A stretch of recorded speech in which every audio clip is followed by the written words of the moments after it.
Through 2 decades and over 800 professional matches on the court, Maria Sharapova asserted herself as one of the greatest players in women's tennis history.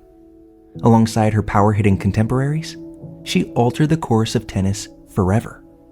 A player whose shrieking, booming ground strokes, doping punishment, and beauty created unrivaled attention for women's tennis. She bowed out graciously to rally her way to entrepreneurial success.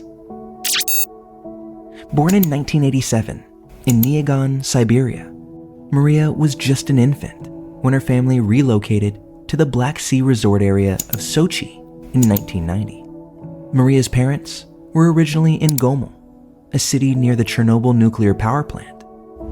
Maria's mother, Yelena, was pregnant with Maria when reactor number 4 exploded, leaving the power plant and its surroundings a nuclear wasteland. Maria's family sought safety in Sochi, and there, Maria's tennis odyssey began. Fate intervened when Yuri Sharapova, Maria's father, met Alexander Kvelkinov, father of 2-time Grand Slam champion Yevgeny Kvelkinov. Seeing young Maria's talent and interest, Alexander gifted her a racket when she was only 4 years old. 2 years later came another serendipitous encounter. Tennis great Martina Navratilova spotted Maria training at a tennis camp in Moscow, and the young talent piqued Navratilova's interest. The great Navratilova urged the Sharapovas to take Maria to Nick Bollettieri's famous Florida Academy to fully develop her gifts. Though it meant leaving their homeland, Yuri and his wife Yelena took this advice to heart, knowing this was an unparalleled opportunity for their daughter. When the Sharapovas arrived in Florida in 1994, it represented a dramatic gamble by father Yuri, uprooting 6-year-old Maria away from their homeland, mother Yelena, and every element of familiarity in pursuit of improbable tennis glory. Yelena was unable to attain a visa to enter the United States. Maria relayed to the Armchair Expert podcast in 2023 that she did not see her mother for 2 years, yet the family simply accepted this, and all the hardship that followed was required for Maria to succeed. Neither Yuri nor Maria were English speakers. Yuri hustled odd jobs. Early coaching sessions grew frustrated by simple communication barriers. Gradually, the grueling dawn-to-dusk training allowed talent to surface, along with the steely perseverance Maria relied on to create her legendary tennis and entrepreneurial career. On Tim Ferriss's podcast in August 2017, Sharapova credited grueling exercises of memorizing passages and poems by Russian poet and novelist Alexander Pushkin. Sharapova relayed to Ferris, "My mother was very much into education. She didn't want anything to do with tennis. She would read passages and novels that I was way too young to understand. She made me memorize a lot of those passages, and something about that repetitiveness. I never liked to do it, but it was a sense of discipline that she taught me."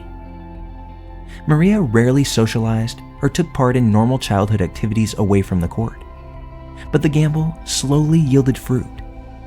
A 50-match junior winning streak, top 20 junior ranking by age 11, IMG agency contract at 9, Nick Bollettieri's tennis academy enrollment, dual junior Wimbledon crowns, and 3 straight girls singles Grand Slams from 2002 to 2003 as Maria forcefully arrived on the radar.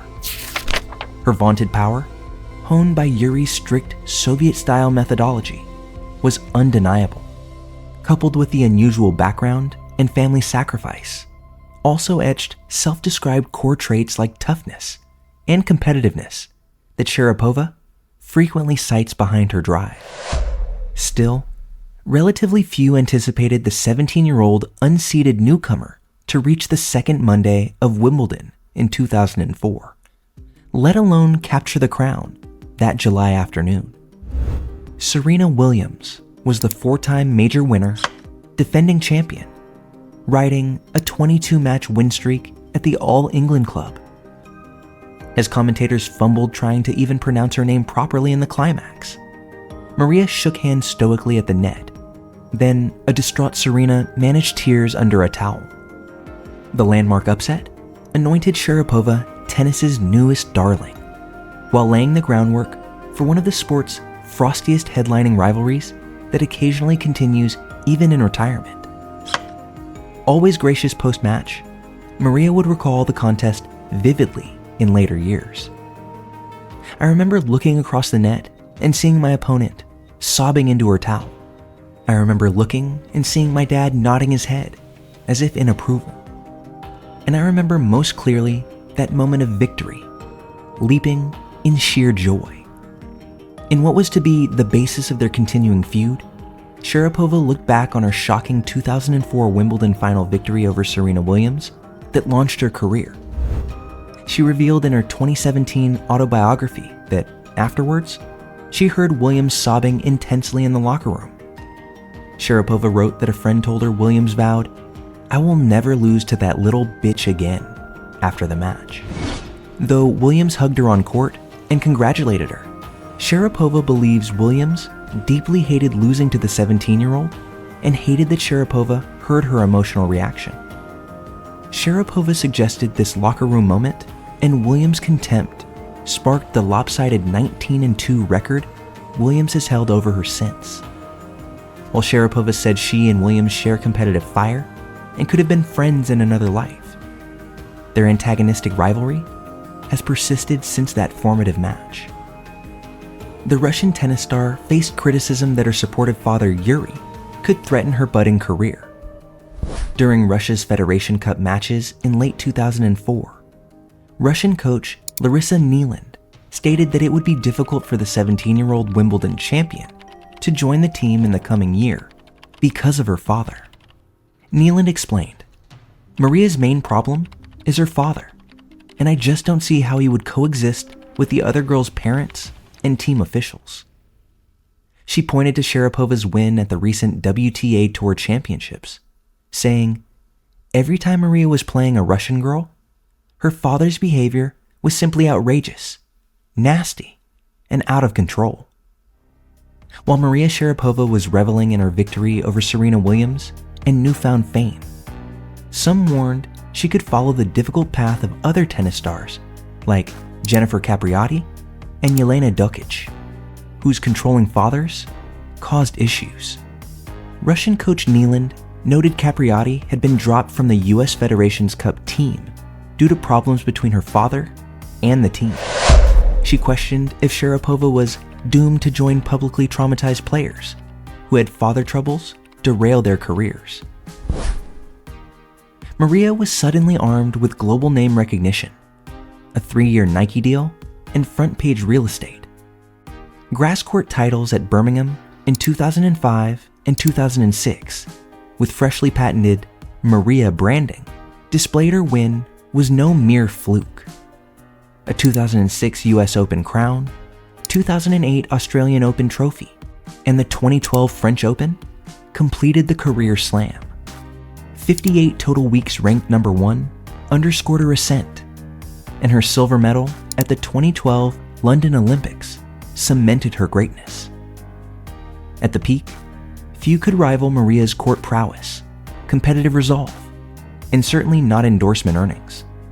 This was despite her severe lack of agility around the court, a coveted sponsorship portfolio of Canon, Tag Heuer, Land Rover, Pepsi, Sony, Porsche, Tiffany Jewelers, collectively worth over $200 million at one point, made her the highest paid female athlete for 11 straight years. Even her trademark shrieks, dubbed Maria Screaming to Music by famed composer George Crumb, while grading at nearly 100 decibels, cemented her appeal. It all fostered a compelling public image. Who could not admire her relentlessness, honed from that wonderful Wimbledon victory, or 6 relentless Florida years cementing greatness above friends, play, and even Mother Russia herself? When named United Nations Goodwill Ambassador in 2007, her human story held legitimate inspiration. Complaints around Sharapova's ear-splitting shrieks plagued her as early as 2005, with calls for officials to penalize noise-hindering opponents. Elena Dementieva dubbed it unpleasant gamesmanship rather than involuntary reflex. Francesca Schiavone and Agnieszka Radwanska echoed similar sentiments years later. Though volume tests proved Sharapova no outlier, her star power made her a prominent target. Injuries struck in 2013 and 2014, including hip, hamstring, and knee issues. But Sharapova fought back each time, even reaching the 2014 French Open final. Detractors questioned her longevity as the title slowed towards the mid-2010s.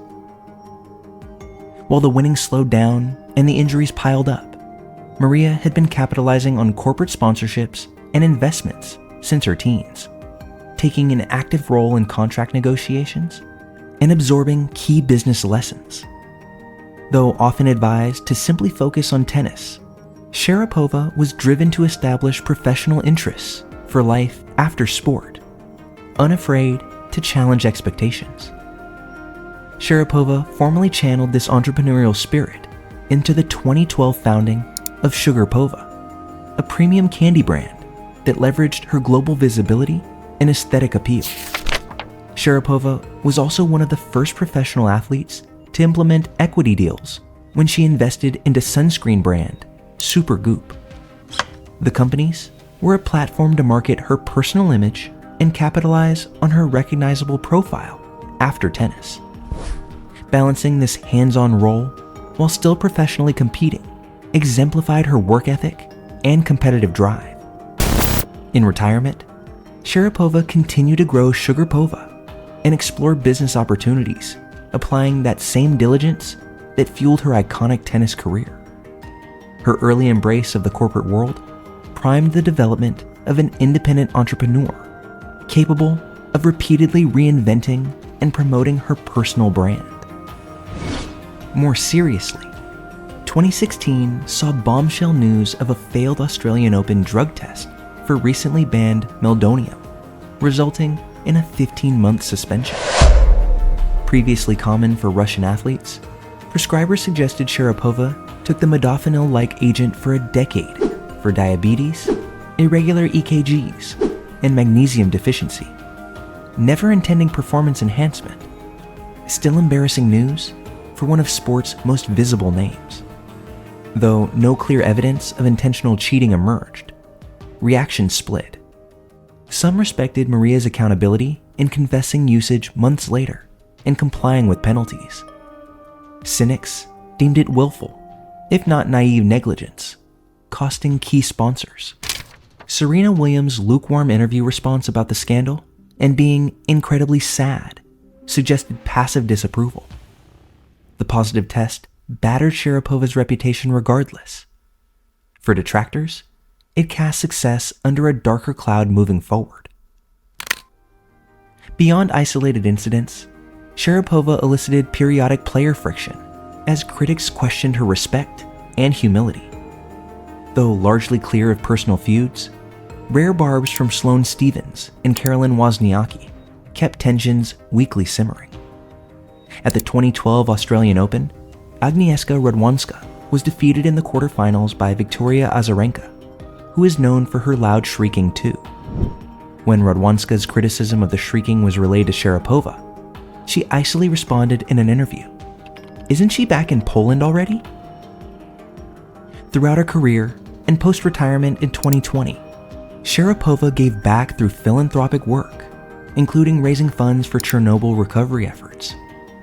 In 2018, the Grand Slam champion became enchanted with debonair British billionaire Alexander Gilkes. In a dramatic revelation, shortly before welcoming an heir to her dynasty in 2022, Sharapova proclaimed their engagement, cementing her happiest partnership to date after years of highly publicized romantic turbulence. This included Slovenian basketball phenom Sasha Vujacic and Bulgarian tennis maestro Grigor Dimitrov. Sharapova continues to work on Sugarpova and other business ventures, while also giving back to the sport through mentorship programs focused on female athlete empowerment.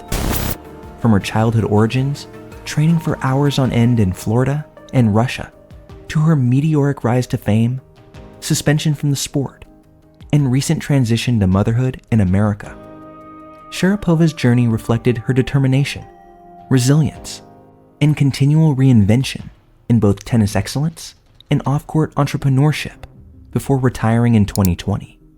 Her savvy ability to turn professional adversity into new opportunities made her an icon with lasting cultural influence.